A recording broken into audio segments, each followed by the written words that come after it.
Hello everyone.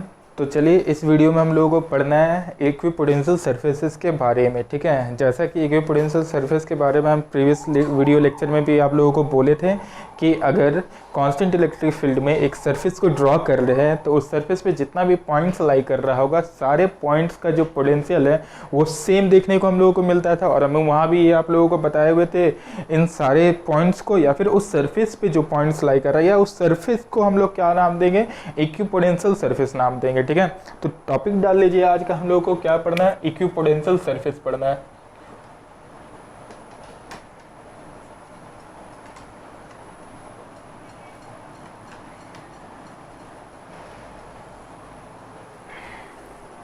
Equipotential surface. ठीक है, तो सबसे पहले इक्विपोटेंशियल सरफेस क्या होता है। ठीक है, लेकिन ये तभी आप लोगों को और अच्छे से और ढंग से समझ में आएगा जब आप लोगों ने प्रीवियस वीडियो को देख रखा होगा। ठीक है, तो एक्चुअली इक्विपोटेंशियल सरफेस का जो डेफिनेशन होता है वो कुछ इस तरीके से होता है।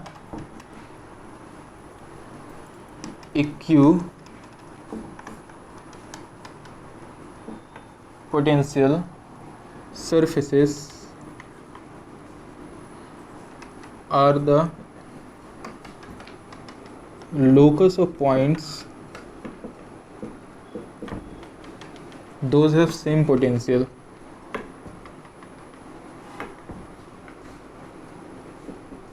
बेसिकली इक्विपोटेंशियल सरफेस क्या होता है, उन सारे पॉइंट्स का लोकस होता है जो कि कहाँ पे हो, सेम पोटेंशियल में हो, जैसा कि हम लोग प्रीवियस वीडियो में भी देखे हुए थे। इक्विपोटेंशियल सरफेस क्या होता है आपका, उन सारे पॉइंट्स का लोकस होता है जो कि कहाँ पे आपका सेम पोटेंशियल पे होता है। हम लोग देखे हुए थे ये चीज़ कि अगर एक सरफेस को ड्रॉ करते हैं ये कांस्टेंट इलेक्ट्रिक फील्ड में तो वो इक्विपोटेंशियल सरफेस का फॉर्मेशन करता था जहाँ पे जितना पॉइंट्स है सबका पोटेंशियल सेम होता था। तो उसी से डेफिनेशन क्या बन गया, equipotential surface are the locus of points those have same potential. Equipotential surface वो पॉइंट्स का लोकस है जो कि कहाँ पे हो, सारा का सारा सेम पोटेंशियल पे हो। ठीक है, तो मेनली और नेमली हम लोगों को कितना इक्विपोटेंशियल सरफेस पढ़ना है, 3 इक्विपोटेंशियल सरफेस पढ़ना है। आप लोगों को हम समझाते हैं। ठीक है, अगर हम बोले पहला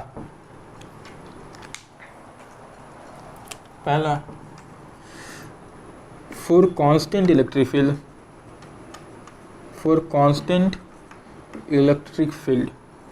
कांस्टेंट इलेक्ट्रिक फील्ड के लिए कैसा इक्विपोटेंशियल सरफेस ड्रॉ कर सकते हैं। कांस्टेंट इलेक्ट्रिक फील्ड कैसा होता है, ऐसा। एक्चुअली कांस्टेंट इलेक्ट्रिक फील्ड कैसा होता है, ऐसा ही तो होता है ना।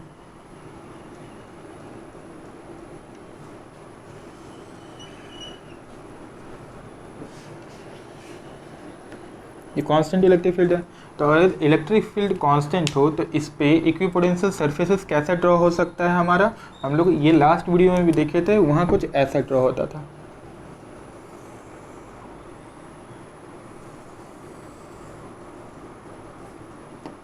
क्लियर है, आइदर ये रेक्टेंगल हो और स्क्वायर हो।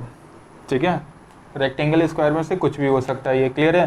और ये कांस्टेंट इलेक्ट्रिक फील्ड कहाँ से निकलता था, ये भी हम लोग देखे हुए थे, ये कहीं सीट से निकलता था, ऐसा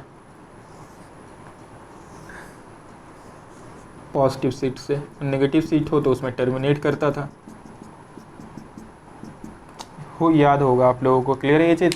तो इस टाइप के इक्विपोटेंशियल सरफेसेस को हम लोग क्या नाम देते हैं, planar equipotential surface. Planar potential surface. Clear है ये चीज़, ये क्या आ जाएगा हमारा प्लैनर इक्विपोटेंशियल सरफेस। दूसरा, अगर हम बोल दिए यहाँ पे फॉर अ सोर्स चार्ज और point charge, for a point charge. आप लोग पहले खुद से सोचिए कैसे बन सकता है पॉइंट चार्ज के लिए। ठीक है, अगर पॉइंट चार्ज है मतलब अगर हम बोल दिए ऐसे यहाँ पे क्यू है, Q Q Q Q Q Q. ठीक है, तो इस क्यू से कैसा सरफेस बन सकता है। ठीक है, इक्विपोटेंशियल सरफेस। अगर क्यू चार्ज है तो इससे इलेक्ट्रिक फील्ड लाइन कैसे निकल रहा है, ऐसे ऐसे ऐसे ऐसे ऐसा ही मेनली जा रहा होगा ना, इधर इधर इधर इधर इधर इधर और इधर, ऐसा ही कुछ जा रहा होगा। अगर हम लोग इस चीज़ को ढंग से फील करें ना, तो अगर एक चार्ज है, पॉइंट चार्ज है, तो इस पॉइंट चार्ज के इधर इधर इलेक्ट्रिक फील्ड निकला, इधर इधर इलेक्ट्रिक फील्ड निकला, इधर इधर इलेक्ट्रिक फील्ड निकला, इधर इधर निकला, इधर इधर निकला, मतलब इस पॉइंट चार्ज से चारों ओर इलेक्ट्रिक फील्ड सराउंडेड होगा अगर आप लोग ढंग से इस चीज़ को सोचे तो, ठीक है। एक पॉइंट चार्ज है और पॉइंट चार्ज से अगर ढंग से इस चीज़ को सोचा जाए तो उस पॉइंट चार्ज से चारों ओर इलेक्ट्रिक फील्ड सराउंड होगा ना। ऐसा तो नहीं है कि सिर्फ इधर इधर एक प्लेन पे निकल रहा होगा, प्लेन पे तो नहीं निकल रहा होगा, चारों ओर सराउंड होगा, ठीक है। अब अगर चारों ओर सराउंड है तो ध्यान से सोचे कैसे बनाया जा सकता है। अगर यहाँ से r के डिस्टेंस पे, r के डिस्टेंस पे, r के डिस्टेंस पे, r के डिस्टेंस पे, r के डिस्टेंस पे, r के डिस्टेंस पे, r के डिस्टेंस पे जितना भी पोटेंशियल्स को लिखा जाएगा सारा का पोटेंशियल क्या होगा, सेम होगा। तो यहाँ पे एक्चुअली कैसा बनते हुए नजर आएगा, ये ऐसा बनते हुए नजर आएगा, इक्विपोटेंशियल सरफेसेस। क्लियर है ये चीज। और हम लोग अगर ढंग से सोचो तो ये कैसा इक्विपोटेंशियल सरफेस है, ये क्या बनेगा, सर्कल बनेगा, डिस्क बनेगा, स्फीयर बनेगा, ये चारों ओर से घेरेगा ना तो स्फीयर होगा, ठीक है। तो हम लोग इसको बोलते हैं spherical equipotential surface.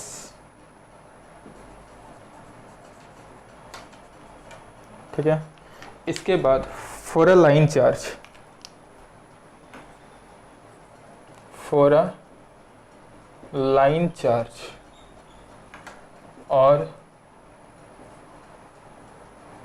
Charge rod, इसके कारण कितना आता है, ठीक है। कोई लाइन चार्ज और चार्ज रॉड है तो इसके कारण कैसे इक्विपोटेंशियल सरफेस को हम लोग ड्रॉ कर सकते हैं, ध्यान दीजिएगा।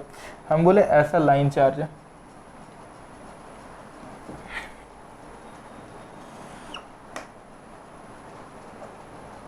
इससे कारण ड्रॉ करना हम लोग को इक्विपोटेंशियल सरफेस को, ठीक है। तो कैसे ड्रॉ कर सकते हैं, अगर हम लोग ध्यान देना ये पॉजिटिवली लाइन चार्ज है, ठीक है, इस पे चार्ज डिस्ट्रीब्यूटेड सिमेट्रिकली, तो इसके कारण किसी भी डिस्टेंस पे इक्वल किसी भी डिस्टेंस पे अगर हम लोग क्या ले लें, एक इस तरीके से सिलेंडर को ले लें, ठीक है, तो उस सिलेंडर के सरफेस पे जितना भी पॉइंट्स लाई कर रहा होगा सबका पोटेंशियल क्या आएगा, सेम आएगा, ठीक है। अगर आप लोग ध्यान से इस चीज़ को सोचे तो गौर करिए इससे कैसे बनाया जाता है इक्विपोटेंशियल सरफेस, ऐसा।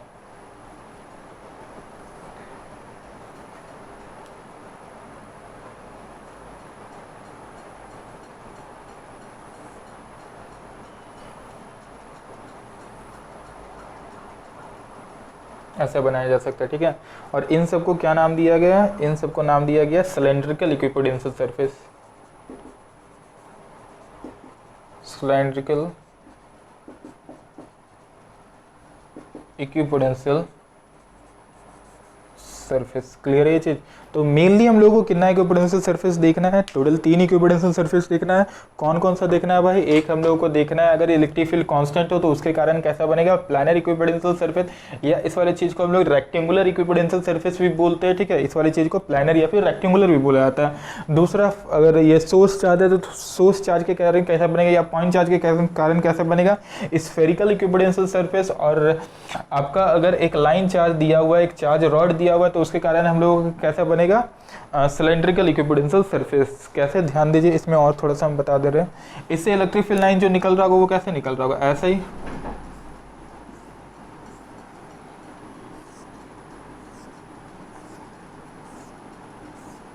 तो इस पे जितना पॉइंट लाई कर रहा होगा ये सारे का पोटेंशियल, इन सारे का पोटेंशियल क्या होगा, सेम होगा। क्लियर है ये चीज़, कोई दिक्कत नहीं होना चाहिए मेरे हिसाब से, आप लोगों को समझ में आ रहा होगा, ठीक है। तो टोटल 3 तरह का इक्विपोटेंशियल सरफेस समझना है, प्लानर, स्फेरिकल, सिलेंड्रिकल। क्लियर है ये चीज़। अभी जो चीज़ हम बता रहे हैं आप लोगों को, ये डिट्टो चीज़ आप लोगों को और एक जगह देखने को मिलेगा जब हम पढ़ाएंगे आप लोगों को वेव ऑप्टिक्स, ठीक है। तो वेव ऑप्टिक्स में भी इस टाइप का चीज़ आप लोगों को देखने को मिलेगा, डिट्टो चीज़ रहेगा, स्फेरिकल, सिलेंड्रिकल, और हम लोग कांस्टेंट के कारण भी देखेंगे, मतलब तीनों सेम रहेगा, ठीक है, तीनों सेम रहेगा आप लोगों का। क्लियर है ये चीज़। वहाँ पे देखने को मिलेगा वेव ऑप्टिक्स में जब हम लोग वेव फ्रंट पढ़ेंगे, ठीक है, सेम चीज़ रहेगा। तो अगर आप लोग यहाँ पे इस चीज़ को ध्यान से सुने हुए हैं तो आप लोगों को लगेगा वहाँ पे ये चीज़ रिपीट हो रहा है, ठीक है। तो इस चीज़ को आप लोग ढंग से समझे, गौर कीजिएगा। इधर planar equipotential surface, planar equipotential, spherical equipotential surface और सिलेंड्रिकल इक्विपोटेंशियल सरफेस। क्लियर है ये चीज़।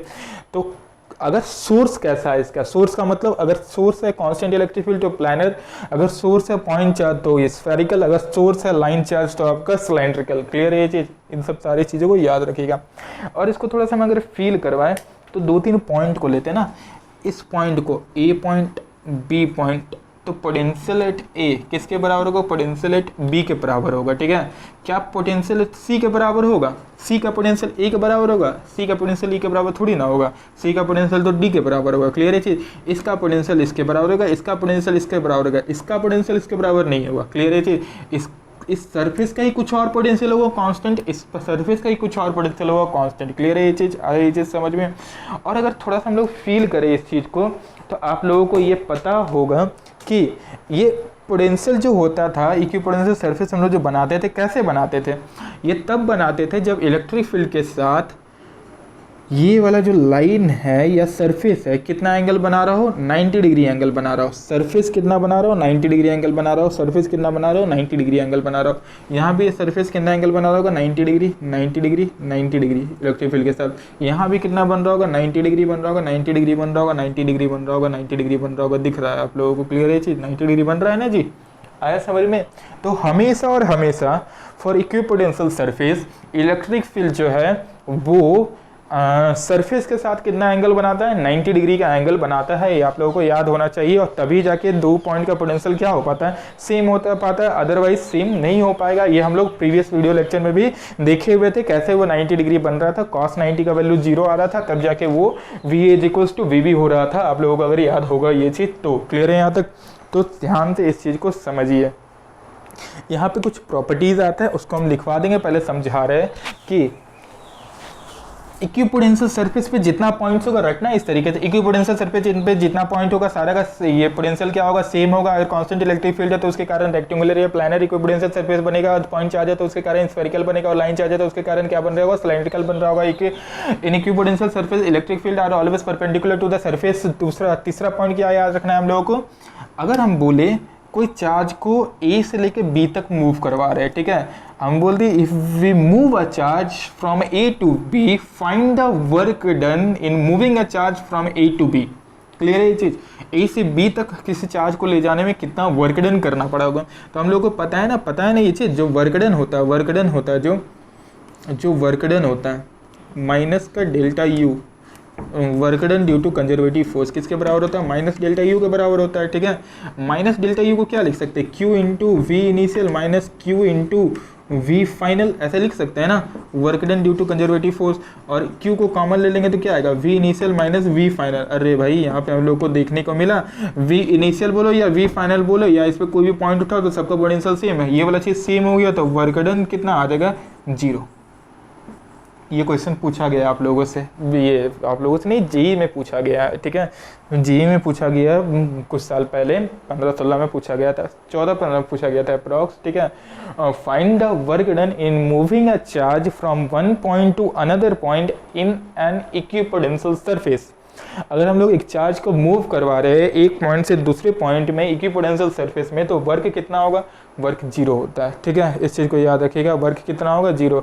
जब भी हम लोग किसी चार्ज को मूव करवाएंगे इक्विपोटेंशियल सरफेस में तो वर्क डन कितना होगा, 0। मतलब कोई भी वर्क नहीं करना पड़ेगा एक पॉइंट से दूसरे पॉइंट में चार्ज को मूव करवाने के लिए। क्लियर है ये चीज़, कोई दिक्कत मेरे हिसाब से नहीं होना चाहिए। ठीक है, इन सबको हटाते फिर हम आप लोगों को प्रॉपर्टीज लिखवाते, वो याद होना चाहिए। फिर से आप लोगों को ये चीज़ रटना कैसे है, ठीक है, इक्विपोटेंशियल सरफेस में जितना भी पॉइंट्स होता है सारे का पोटेंशियल क्या होगा, सेम होगा। अगर सोर्स आपका कांस्टेंट इलेक्ट्रिक फील्ड है तो उसके कारण प्लानर या फिर रेक्टेंगुलर इक्विपोटेंशियल सरफेस मिलेगा। अगर सोर्स आपका पॉइंट चार्ज है तो उसके कारण स्फेरिकल मिलेगा। अगर सोर्स आपका लाइन चार्ज है तो उसके कारण स्फेरिकल मिलेगा। इलेक्ट्रिक फील्ड हमेशा इक्विपोटेंशियल सरफेस के साथ कितना एंगल बनाता है, 90 डिग्री का एंगल बनाता है। अगर हम लोग किसी चार्ज को मूव करवा रहे हैं इक्विपोटेंशियल सरफेस में एक पॉइंट से दूसरे पॉइंट में तो उसके द्वारा वर्क 0 होता है।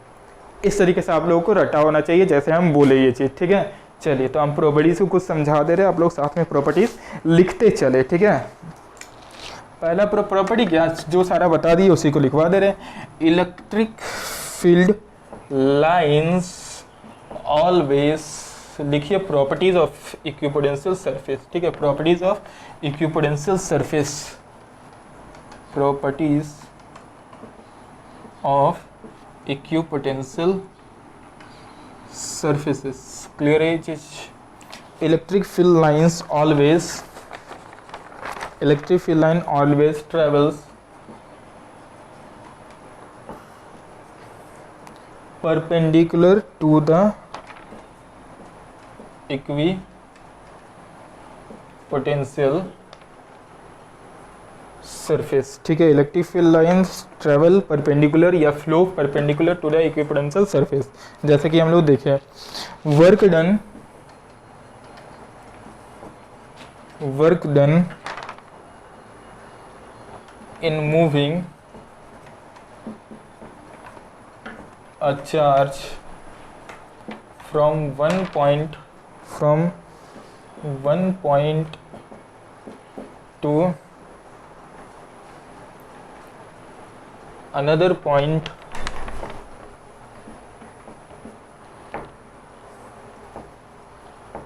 on the same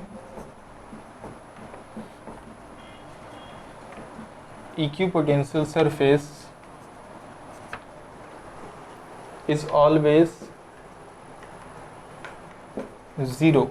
वो हमेशा और हमेशा क्या होगा, ज़ीरो होगा। मतलब कि हम लोग देखे हुए अगर वर्क डन निकालना है तो work done is equals to क्या होता है, माइनस डेल्टा यू होता है। माइनस डेल्टा यू को हम लोग क्या लिख सकते हैं, V initial into Q minus V final final final final final into Q, ऐसा ही कुछ होता है। Work done due to conservative force, तो work done due to conservative force लिखा जाता है, क्यू को कॉमन ले लेंगे तो V initial minus V final. Clear है ये चीज़, हम लोगों को पता है यहाँ पे for equipotential surface, for equipotential surface direct लिख लेते हैं ना, V initial is equals to V final, ये आ जाना है आपका Q इंटू ये जीरो। तो work done due to conservative force in moving a charge particle from one point to another point in same equipotential surface is zero, ठीक है।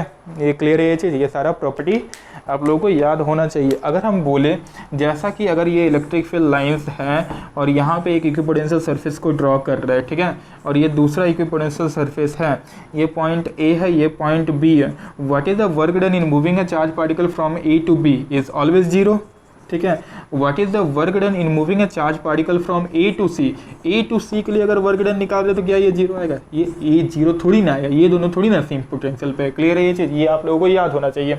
एक पोटेंशियल, इसीलिए हम यहाँ पे लिखवाए हुए आप लोग को सेम इक्विपोटेंशियल सरफेस पे मूव करवाएंगे तो जीरो होगा, दूसरे अनदर इक्विपोटेंशियल सरफेस से मूव करवाएंगे तो जीरो नहीं होगा। मतलब प्रॉपर्टीज को ऐसे भी ये बोला जाता है, work done in moving a charge particle from one point to another point on the another equipotential surface is not zero.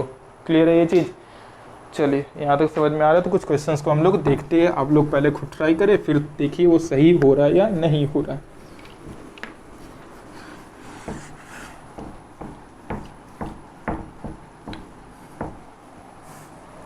ध्यान दे, सवाल कुछ इस तरीके से पूछता है ट्विस्ट कर करके बार बार।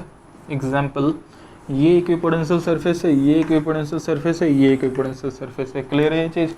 पोटेंशियल सारे का दिया हुआ है, 20 वोल्ट दिया हुआ है, 10 वोल्ट दिया हुआ है और 0 वोल्ट। ये 20 वोल्ट पे सरफेस है, ये 10 वोल्ट पे सरफेस है और ये 0 वोल्ट पे सरफेस है। क्लियर है चीज़, 20 वोल्ट 10 वोल्ट और 0 वोल्ट ऐसे सरफेस है, खपाच खपाच खपाच, ठीक है। 20 10 0 पे, ठीक है। ये दोनों के बीच का सेपरेशन दिया हुआ है, सेपरेशन कितना दिया हुआ है आपका 1 सेंटीमीटर, ठीक है। 10 सेंटीमीटर दिया हुआ है, 10 सेंटीमीटर दिया हुआ है, 10 सेंटीमीटर दिया हुआ है। बढ़िया बात है, अच्छा बात है, समझ में आ रहा है, कोई दिक्कत नहीं है। इक्विपोटेंशियल सरफेस है, सारे सरफेसेस का वोल्टेज दिया हुआ है, तो हम लोग को निकालना क्या है, electric field. Find E vector, ठीक है। और ऐसे find magnitude of E electric field and direction also and represent it in the form of E vector. और find E vector, simply E vector आप लोगों को निकालना है, ई वेक्टर निकालना है। ई वेक्टर क्या होगा, क्लियर है ये चीज़, सवाल ये पूछता है, ठीक है। तो कैसे बनाएंगे, चलिए पहले आप लोग खुद ट्राई करें फिर हम जो बता रहे हैं उसको समझिएगा। चलिए हम बताते हैं अब, ठीक है। इसको कैसे सॉल्व करा जा सकता है, ध्यान दे रहे, इसको कैसे सॉल्व करेंगे। हम लोगों को पता है भाई कांस्टेंट इलेक्ट्रिक फील्ड रहा होगा तभी इक्विपोटेंशियल सरफेस बना होगा। मतलब यहाँ पे जो भी इलेक्ट्रिक फील्ड आएगा कांस्टेंट आएगा, तो कांस्टेंट इलेक्ट्रिक फील्ड के लिए हम लोग को पता है potential potential potential potential. Constant electric field के लिए इक्वेशन क्या बनता है, V initial minus V final is equal to E dot R, खपाच खत्म, ऐसा ही कुछ बनता है। क्लियर है ये चीज़। यहाँ पे ई डॉट आर को सॉल्व करेंगे तो कितना आ जाएगा आपका cos 90 आएगा। इक्विपोटेंशियल सरफेस के लिए याद रख लिए ई और आर के बीच का एंगल कितना हो रहा होगा, ई और आर के बीच का एंगल हो रहा होगा हमारा 90 डिग्री, और ई और आर के बीच का एंगल अगर हमारा हो रहा होगा 90 डिग्री तो यहाँ पे आ जाएगा ई डॉट आर, सिर्फ E into R, E into R. Equipotential surface के लिए ई इंटू आर हो जाएगा, क्योंकि cos 90 का वैल्यू क्या होता है हमारा, cos 0 हो जाएगा ना, cos 0 हो जाएगा। चलिए बढ़िया बात है, अच्छा बात है, इसको सॉल्व करना है, अच्छा बात है, बढ़िया बात है, कैसे सॉल्व कर सकते हैं हम लोग, ठीक है। अगर हम लोग ढंग से सोचें तो अगर हम बोले यहाँ से यहाँ तक आए, यहाँ से यहाँ तक आए, ठीक है, सबसे पहले गौर कीजिए ना, अब हम लोग को सबसे पहले डायरेक्शन फाइंड कर लेते हैं, इलेक्ट्रिक फील्ड का डायरेक्शन कैसे होगा। तो हम लोग को पता है electric field line always from higher potential to lower potential, ठीक है। तो यहाँ पे कौन सा सरफेस हायर पोटेंशियल पे, ये वाला हायर पोटेंशियल पे, ठीक है। तो इलेक्ट्रिक फील्ड लाइन मस्ट ऐसे बह रहा होगा, ऐसे फ्लो कर रहा होगा। इलेक्ट्रिक फील्ड लाइन का डायरेक्शन इस वाले में होगा, क्लियर है चीज इलेक्ट्रिक फील्ड लाइन का, ठीक है। तो इलेक्ट्रिक फील्ड लाइन का हम लोग मैग्नीट्यूड निकाल लेते हैं। जब ऐसे फ्लो कर रहा होगा तो V initial minus V final कर सकते हैं। वी इनिशियल 20 होगा, 20 माइनस 10 कितना आ जाना, 10, ठीक है। यहाँ पे हम लोग लिख सकते हैं 20 माइनस 10 इज इक्वल्स टू क्या होगा, ई इंटू आर। ये सेपरेशन क्या है, 10 सेंटीमीटर, इसको मीटर में चेंज करेंगे तो 10 अपॉन क्या हो जाना है, यहाँ पे 100 हो जाएगा, क्लियर है चीज। 10 अपॉन क्या आ जाएगा, 100 पॉइंट बना देगा, ये आ जाएगा 10 is equals to E into 0.1, और ये आ जाएगा ई इज इक्वल्स टू आपका 0.1 है ना, 100 न्यूटन पर कूलम। ये आ गया हमारा electric field. Electric field total कितना आ जा रहा है, 100 न्यूटन पर कूलम। अगर वेक्टर के फॉर्म में लिखना है तो वेक्टर के फॉर्म में कैसे लिख सकते हैं हम लोग, इस चीज़ को लिख सकते हैं vector E is equals to 100 है ना, और बह किधर रहा है, जे की ओर बह रहा है, नीचे की ओर बचा है, वाई एक्सेस में बह रहा है, तो -100 जे कैप हो जाएगा, खत्म आंसर, सटीक आंसर, ठीक है। आप लोगों को ऐसे फाइंड करना है, क्लियर है चीज। नेक्स्ट क्वेश्चन दे रहे हैं, आप लोग खुद ट्राई करें उसको, फिर हम बताएंगे। चलिए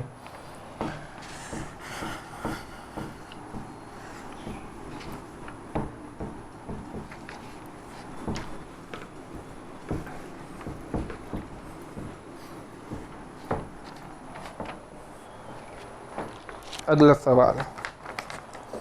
तो अगला सवाल कुछ ऐसा बनता है, नेक्स्ट क्वेश्चन, कि इक्विपोटेंशियल सरफेसेस ना ऐसे दिया हुआ है, 5, ठीक है, ऐसे कुछ इक्विपोटेंशियल सरफेस दिया हुआ है, ठीक है। और बोला यहाँ पे इलेक्ट्रिक फील्ड बताइए, क्या निकालना है हम लोग को, इलेक्ट्रिक फील्ड निकालना है। इक्विपोटेंशियल सरफेस की मैंने निकालना है इलेक्ट्रिक फील्ड, ठीक है।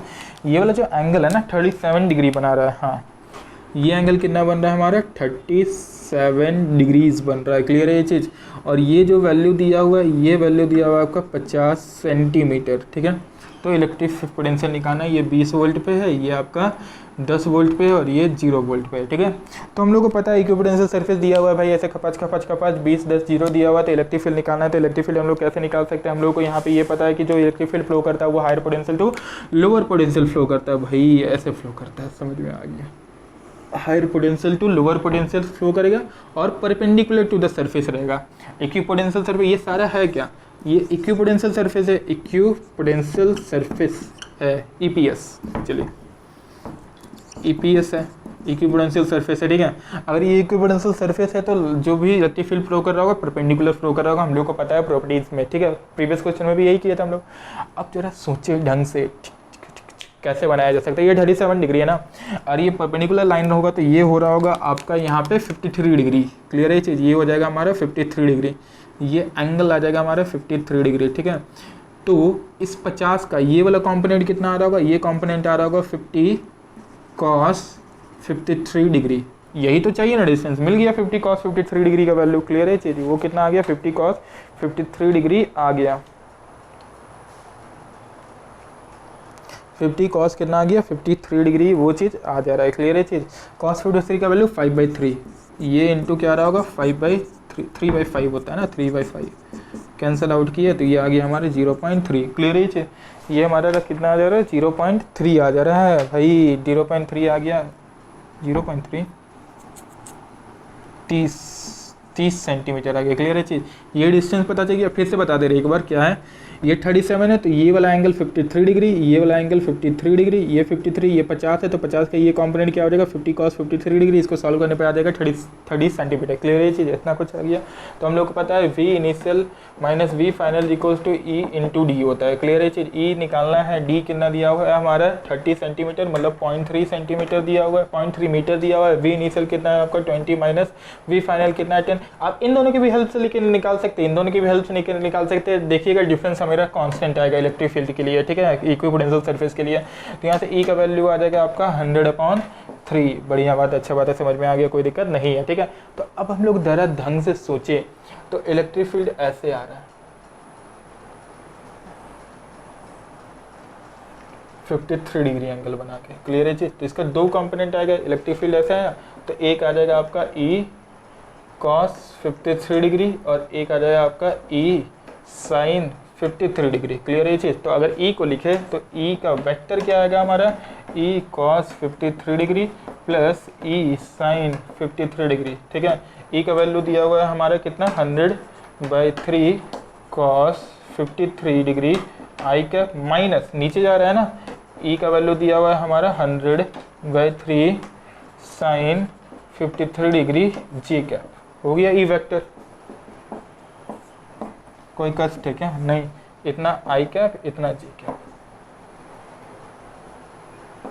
माइनस जी कैप, क्लियर है। आप लोगों को ये याद होना चाहिए, ठीक है, आराम से निकाल सकते हैं इस टाइप का चिंदी चिंदी क्वेश्चन, ठीक है। बोला क्या हम लोग को करना क्या है, सबसे पहले दो इक्विपोटेंशियल सरफेस के बीच का डिस्टेंस को पता करना है। जैसे डिस्टेंस पता चल जाएगा तो फॉर्मूला लगा देना है। क्या फॉर्मूला लगाना है, V initial minus V final is equals to E into D, clear है चीज। जैसे ही वो फॉर्मूला लगाएंगे तो हमारा आंसर आ जाएगा, कोई दिक्कत नहीं होना चाहिए यहाँ तक, ठीक है। इस क्वेश्चन को आप लोग जल्दी से नोट करें तो हम लोग आगे बढ़ेंगे, ठीक है। देखिए इस अगला सवाल क्या दिया हुआ है आपका, कुछ ऐसे क्वेश्चन दिया हुआ है यहाँ पे, इस वाले को हटाते हैं हम।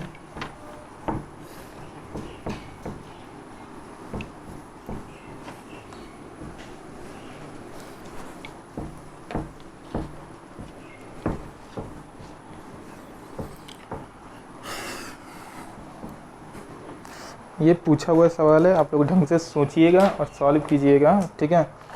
सवाल ये है, चार्ज दिया हुआ है दो, ठीक है। एक चार्ज दिया हुआ है हमारा क्या, Q कहाँ रखा हुआ है A,0 पे, दूसरा चार्ज दिया हुआ हमारा -2Q कहाँ रखा हुआ है आपका A,0 पे, एक्चुअली माइनस ये होगा ये, ठीक है। क्वेश्चन ये है, find out the locus, find out the locus in XY plane, ठीक है, where potential is zero, potential is zero. बताना है लोकस कैसा होगा और क्या चीज़ का लोकस वो बन रहा होगा, हम पूछ रहे हैं, ये भी बताइए आप, ठीक है। चलिए लोकस फाइंड करना है जहाँ पे पोटेंशियल क्या हो, हमेशा और हमेशा जीरो हो। इस टाइप का पोटेंशियल इक्विपोटेंशियल सरफेस को final locus in XY plane where the potential is zero. एक ऐसा लोकस को पता कीजिए जहाँ पोटेंशियल हर वक्त क्या हो, जीरो, ठीक है। एक्चुअली इक्विपोटेंशियल सरफेस का लोकस हम लोगों को बताना है, ठीक है, जहाँ कांस्टेंट पोटेंशियल होगा और पोटेंशियल किसके बराबर होगा, जीरो के बराबर होगा, ठीक है। तो देखिए अगर हम लोग कभी भी लोकस बताते हैं तो लोकस हमेशा इन टर्म्स ऑफ XY बताते हैं, ठीक है। अगर XY प्लेन पे है, YZ प्लेन पे है तो YZ के टर्म्स में बताएंगे, XZ प्लेन पे तो XZ के टर्म्स में बताएंगे। यहाँ पे हम लोग किसके टर्म्स में बताएंगे भाई, XY के टर्म्स में बताएंगे। तो मतलब एक X कोऑर्डिनेट चाहिए और एक Y कोऑर्डिनेट चाहिए, मान लेते हैं यहाँ पे एक कोऑर्डिनेट होगा भाई, यहाँ X कोऑर्डिनेट होगा, यहाँ Y कोऑर्डिनेट होगा। बढ़िया बात है, अच्छा बात है, समझ में आ गया, कोई दिक्कत नहीं है। चलिए आगे बढ़ते हैं, तो पोटेंशियल लिखना स्टार्ट करते हैं ना। इसके कारण यहाँ पोटेंशियल क्या होगा, इसके कारण यहाँ पोटेंशियल क्या होगा, लिखते हैं, जीरो कर देते हैं उसको, खत्म। Q के कारण वहाँ पोटेंशियल क्या होगा, Q डिवाइडेड बाई R कितना होगा जरा सोचिए। तो अगर इसका R का बात करें तो R ये हो रहा होगा, R कितना हो रहा होगा, A प्लस ये वाला डिस्टेंस X, क्लियर है ये चीज़।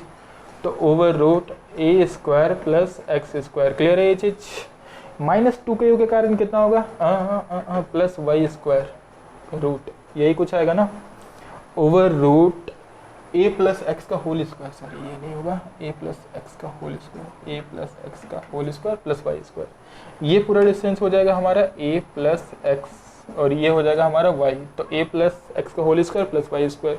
ये डिस्टेंस क्या आ जाएगा भाई, ये आ जाएगा हमारा, ये पूरा कितना है, ये पूरा A है ना और ये x है, तो ये आ जाएगा हमारा A माइनस एक्स, क्लियर है। तो A माइनस एक्स का whole square plus y square, A minus x का whole square plus y square, ये वाला डिस्टेंस आ जाएगा, ठीक है। तो चार्ज कितना, -2Q, विथ साइन लिखेंगे तो -K2Q divided by over root A minus x का whole square plus y square equals to 0, खत्म, क्लियर है ये चीज़। हम लोग को जीरो रखना है ना भाई पोटेंशियल, तो जीरो के बराबर कर दिए पोटेंशियल का सम, क्या फ़र्क पड़ता है, क्लियर है। माइनस मत देखिएगा, एक्चुअली हम विथ साइन लिखे इसलिए माइनस है, प्लस होगा और माइनस मल्टीप्लाई होगा तो अल्टीमेटली माइनस आ जाएगा, ठीक है। क्या उधर जा रहा है भाई, उधर हम लोग को चल गया ये खपाच खपाच खपाच खपाच गया इतना चीज़, ये जाके उधर आएगा तो ये नीचे वाला ऊपर आएगा, तो हम लोग को ऐसा दिखेगा over root a minus x का होल स्क्वायर प्लस वाई का square is equals to 2 into root over a plus x का होल स्क्वायर प्लस वाई का स्क्वायर। देख लीजिए, इसके अलावा कुछ दिख रहा होगा क्या, ये उधर गया, ये आकर 2 से मल्टीप्लाई हुआ, वो उधर चला गया, ठीक है। दोनों तरफ स्क्वायर कर लेते हैं ना हम लोग, दोनों तरफ स्क्वायर कर लेते हैं, तो ये हम लोग को दिखेगा a माइनस एक्स का होल स्क्वायर प्लस वाई का square is equals to 4 into a plus x का होल स्क्वायर प्लस 4y का स्क्वायर। क्लियर है ये चीज़, मल्टीप्लाई ही कर देते ना, क्या ही जा रहा है, 4y स्क्वायर। क्लियर है, इसको सॉल्व करते हैं फर्दर।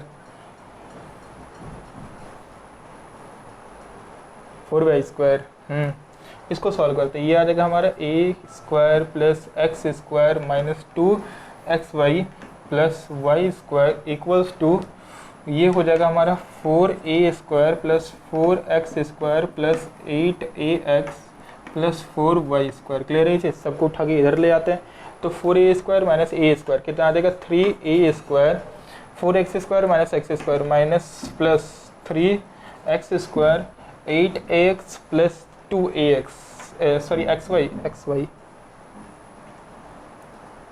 xy ने ax होगा ना यहाँ, ax 8ax और 2x हो जाएगा यहाँ पे प्लस 10ax, और ये आ गया हमारा 4y स्क्वायर और माइनस ये y स्क्वायर, तो plus 3y square equals to 0। अगर इसको ढंग से सोचो तो ये ऐसा कुछ दिखेगा हम लोग को, 3x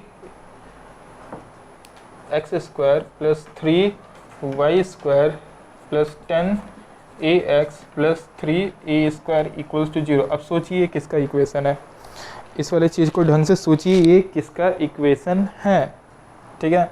अगर हम लोग ढंग से इस चीज़ को सोचेंगे तो हम लोग को देखने को मिलेगा ये एक सर्कल का इक्वेशन है। लोकस तो मिल गया ना, ये किसका इक्वेशन है, एक सर्कल का इक्वेशन है, क्या लिखा है,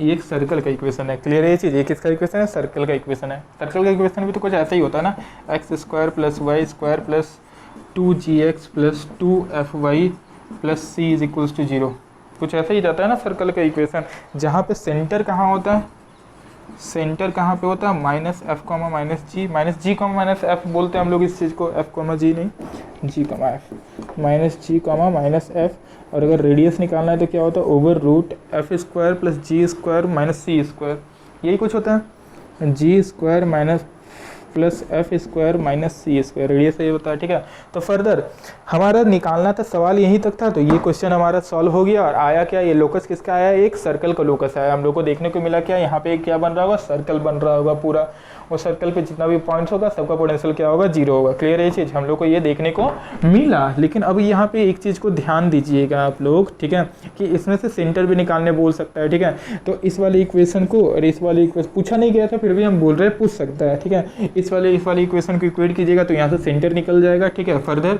यहाँ से जी और एफ पता चल गया, तो सी हम लोग को पता है 3a स्क्वायर है, जैसे यहाँ पे पुट करेंगे तो रेडियस निकल जाएगा, इसमें कोई बड़ा बात नहीं है, ठीक है। ये दोनों निकालना है, कोई बड़ा बात नहीं है, हमारा मेन क्वेश्चन वही था। क्लियर है ये चीज़, आया यहाँ तक समझ में।